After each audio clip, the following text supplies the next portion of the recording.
Iran's supreme leader warning this morning that any attack from the United States would trigger a wider regional war in the Middle East. Now, the warning comes after U.S. Central Command urged the Iranian regime to avoid live fire drills near American forces following Tehran's announcement of multi-day military exercises.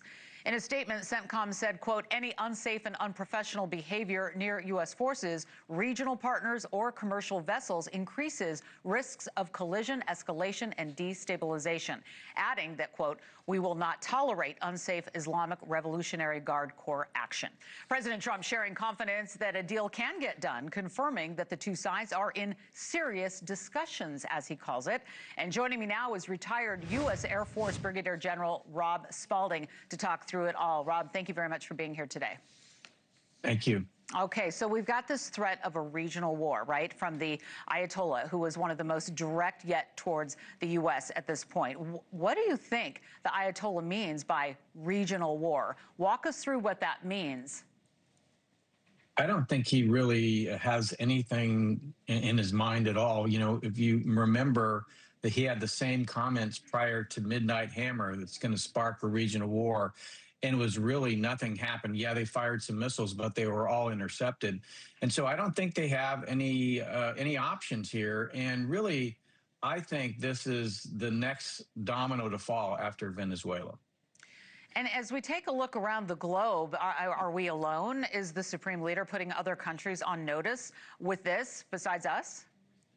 Well, the good thing to note is that the Gulf countries, which include Saudi Arabia and Jordan, have all aligned against Iran. And with the Abraham Accords, they're essentially now partnering with Israel. So I could see great collaboration between those two because they both hate Iran. And so I think Iran is isolated in the region. Their two big allies are Russia and China. They provide oil to China. They provide drones to Russia for the Ukrainian war. And I think they're isolated in their own region. And that's to the betterment of the U.S. national security.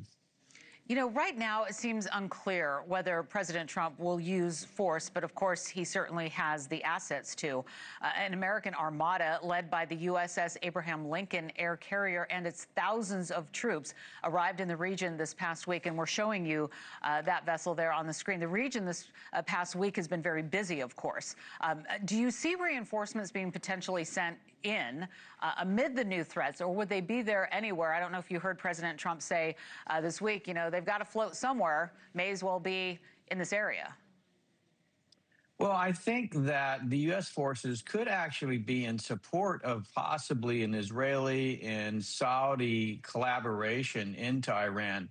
Things like rescue forces, things like jamming of radars. These are things that the U.S. could do without actually going into Iran. So I think there's a lot of options when you look at the allies arrayed against Iranian interests.